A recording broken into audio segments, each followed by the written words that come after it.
Le wellness premium ignore encore le système qui détermine pourtant la manière dont chaque expérience sera vécue. Et je pense que c'est un sujet qui mérite qu'on s'y intéresse dès lors qu'on vend du standing. On parle beaucoup de protocoles, d'expérience client, de fidélisation, de luxe ou de rentabilité, mais très rarement de ce qui relie réellement tous ces éléments. La qualité de présence, le système nerveux, la lecture humaine, les standards invisibles, la cohérence d'une expérience.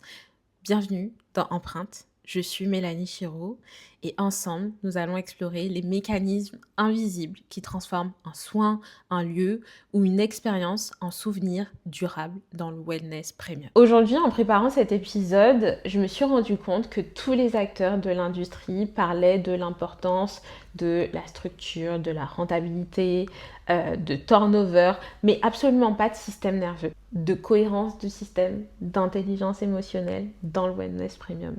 Et ça me dérange profondément parce que je pense qu'on passe à côté de 80% de ce qui crée pour moi une expérience mémorable. Le week-end dernier, je tombe sur un post LinkedIn d'une décoratrice d'intérieur, j'ai mes petites notes par ici, donc je le lirai en même temps, qui partage du coup son expérience dans un hôtel spa 4 étoiles.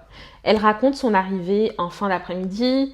Au moment du check-in, la réceptionniste lui tend simplement la clé, lui indique où se trouve sa chambre et lui précise que le spa est ouvert jusqu'à 20h. Rien de problématique en apparence, le protocole est respecté, les informations sont transmises, le travail est fait et pourtant, la cliente explique qu'elle n'a vécu aucun moment humain. Pas de questions sur son voyage, pas de questions sur sa journée, pas d'intérêt, pas de curiosité, pas d'orientation et surtout pas de présence particulière. Résultat, elle n'a pas réservé de soins, elle n'a pas réservé d'accès au spa. Et c'est là que je trouve que le sujet devient passionnant parce que lorsque j'ai lu ce post, la première chose que je me suis dit n'est pas cette réceptionniste a mal fait son travail. Je me suis demandé qu'est-ce qui n'a pas été ressenti. Parce que pour moi, c'est pas un problème qu'un n'accès spa ou qu'un soin n'a pas été vendu. Le problème, c'est qu'aucune expérience n'a commencé. Et cette nuance, je pense qu'elle est immense. Dans le wellness premium, on parle énormément de protocoles, de parcours client, de fidélisation, de luxe, de rentabilité, mais très rarement de ce qui rend tous ces éléments possibles, l'état dans lequel se trouve la personne qui vit l'expérience. Parce qu'avant de réserver un soin, avant de faire confiance, avant même d'avoir envie de rester, quelque chose se passe. Le corps, il analyse, le système nerveux, il observe, il cherche inconsciemment à répondre à une question, suis-je en sécurité ici? Et tant que cette question n'a pas reçu de réponse positive, il est extrêmement difficile de créer de l'engagement, de la confiance ou de l'attachement. C'est précisément pour cette raison que je pense que le wellness premium a oublié quelque chose d'essentiel. On a appris à concevoir des lieux, des protocoles, des offres, mais nous avons beaucoup moins appris à concevoir des expériences qui régulent, qui sécurisent et créent un lien humain. Et pourtant, pour moi, c'est vraiment là que tout se joue, parce que je considère qu'une expérience mémorable, elle ne commence pas lorsqu'un soin débute. Elle commence à l'instant où le corps décide et comprend qu'il peut relâcher sa vigilance. Et aujourd'hui, en 2026, on vit dans une société où on est constamment surstimulé. Notifications, urgences, bruit, charge mentale, pression. Et paradoxalement, depuis la crise sanitaire, l'industrie du bien-être n'a jamais été aussi populaire. On cherche à ralentir, tous à récupérer, à souffler, à nous reconnecter. Et pourtant, autour de moi, j'entends le même discours. Le soin était bien, mais pas exceptionnel. Ça m'a pas donné spécialement envie de réserver de nouveau. J'ai trouvé l'accueil froid, ça m'a pas donné envie d'y retourner. Et je suis sûre que si vous écoutez cet épisode aujourd'hui, ça a dû vous arriver à un moment ou un autre lors d'une expérience dans un spa, dans un institut, dans un hôtel spa. Et je peux même vous dire que moi-même, en tant que cliente passionnée de spa, de soins, d'expérience wellness, ça m'est aussi arrivé. De nombreuses fois, que ce soit en France, à l'étranger, parfois même dans des spas avec une très grande renommée, parfois même dans des lieux qui sont réputés pour leur excellence. Et la question que je me suis posée à chaque fois, c'est et surtout en préparant cet épisode, c'est mais alors qu'est-ce qui manque?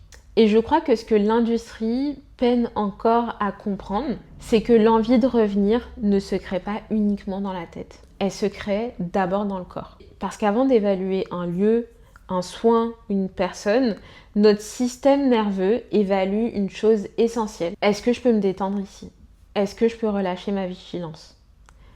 Est-ce que je peux faire confiance? Est-ce que je peux me laisser porter? Et lorsque la réponse est oui, à ce moment-là, il y a quelque chose qui change. Le corps ralentit, la respiration va être un petit peu plus profonde, l'attention va commencer à s'ouvrir, l'expérience en fait devient possible. Et c'est pour ça que je crois qu'une expérience mémorable ne commence pas lorsqu'un soin débute. Elle commence bien avant, dans un regard, dans une posture, dans une qualité de présence, dans la façon dont une personne est accueillie. C'est exactement pour ça lorsque dans ce post, la personne indique réception soignée, personnel en uniforme, tout est à sa place. La réceptionniste lève les yeux de son écran après quelques secondes, sourire professionnel, check-in fluide, elle me tend la clé et elle précise du coup qu'elle n'a rien vécu de mémorable. On pourrait se dire oui, mais en fait la partie mémorable elle va la vivre au sein du spa durant son soin. Et j'ai envie de dire oui, effectivement c'est vrai, mais pas que, et je vous explique pourquoi. À chaque étape du parcours client, le corps cherche des preuves. Des preuves qu'il est au bon endroit, des preuves qu'il peut faire confiance, des preuves qu'il peut relâcher sa vigilance. Et ces preuves se jouent dans des détails qui peuvent paraître parfois vraiment insignifiants, un regard, une posture, une attention, une façon d'écouter, une manière d'orienter, une façon d'accueillir. Ce sont vraiment ces micro-moments en fait qui permettent progressivement au système nerveux de comprendre je peux me détendre ici. Chaque étape de votre parcours client, du moment où il prend rendez-vous en ligne, où il book sa chambre, au passage à la réception, au moment de son check-in jusqu'à ce qu'il reparte, doit incarner et doit faire vivre la même chose à votre clientèle. Et la personne qui a rédigé ce post a ajouté un élément qui mettra, je pense, tous les managers, directeurs d'hôtels spa ou directrices de spa, d'instituts d'accord. C'est lorsqu'elle indique ce soir-là, je ne réserve pas de soins au spa, pas parce que l'offre n'est pas là, mais parce qu'aucun déclencheur émotionnel n'a été créé au bon moment. L'information a été donnée, le désir, lui, n'a jamais été activé. Ce micro-moment au check-in, 45 secondes, représente potentiellement 80 à 150 € de chiffre d'affaires spa non généré. Multiplié par le nombre de check-in quotidiens, multiplié par la saison, ce n'est pas un problème d'offre spa, c'est un problème de parcours client. Donc tout ça, c'est ce qu'elle a écrit dans son post. Et j'ai envie d'aller même plus loin en disant qu'au-delà du parcours émotionnel, c'est une question de sécurité. Après quasi 9 ans dans cette industrie et en étant au contact constamment de dirigeants de spa hôteliers ou d'hôtels spa, on a tendance à croire que les décisions sont principalement rationnelles, alors qu'elles sont d'abord corporelles. Et je pense que c'est peut-être là que se situe le plus grand malentendu du wellness premium. On pense souvent que les clientes, elles vont réserver un soin parce qu'elles ont compris la valeur qu'on a à leur apporter avec ce soin. Comme si la décision, elle était principalement rationnelle. Mais dans la réalité, le corps a déjà décidé avant même de comparer la prestation, avant même de comparer les tarifs, avant même d'ouvrir le spa menu. Le système nerveux répond d'abord à une question beaucoup plus fondamentale. Est-ce que j'ai envie de rester ici? Et cette réponse se construit à travers des signaux invisibles que nous sous-estimons encore énormément dans notre industrie. Et je pense que c'est vraiment là où notre industrie confond deux choses.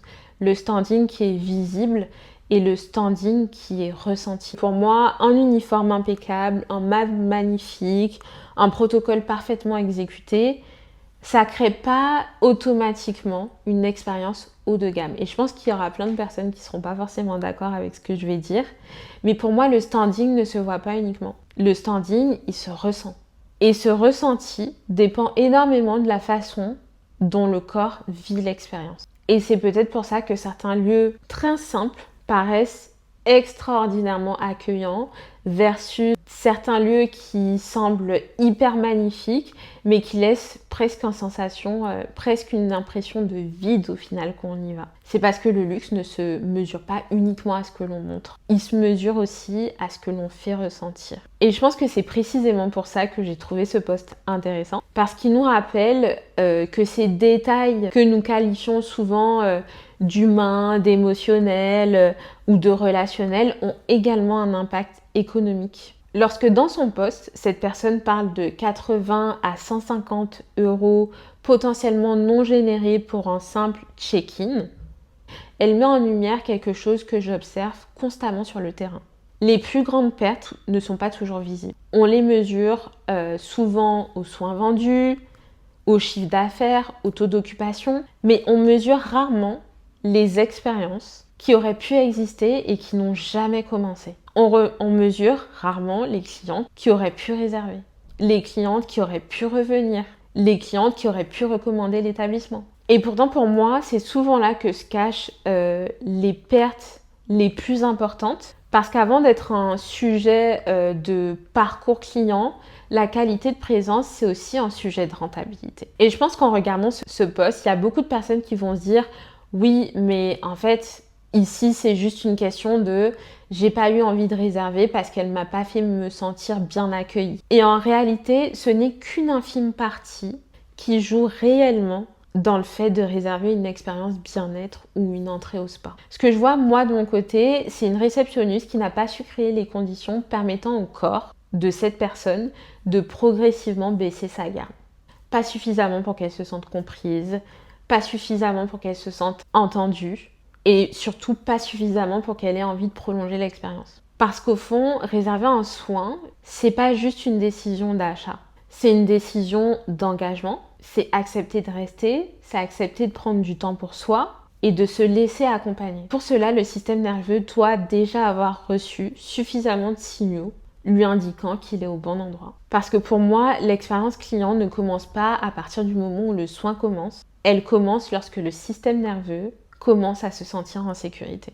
Et c'est précisément ce qui m'interpelle, moi, aujourd'hui, dans notre industrie, c'est qu'on investit dans des lieux, on investit dans des équipements, dans des protocoles de marque, dans des stratégies de fidélisation, et c'est utile et nécessaire, mais on investit très peu dans la compréhension de ce qui permet à un être humain de se sentir suffisamment en confiance pour vivre pleinement l'expérience. Et pour moi, c'est probablement l'un des plus grands angles morts du wellness premium aujourd'hui. La capacité à créer du cross-sell entre un client hôtel et un client spa se joue aussi subtilement dans ces petits détails invisibles qui permettent au système nerveux de comprendre qu'il est au bon endroit en fait. Et c'est exactement ce qu'on va aller explorer ensemble dans Empreinte. Venez me dire en commentaire si ça résonne pour vous.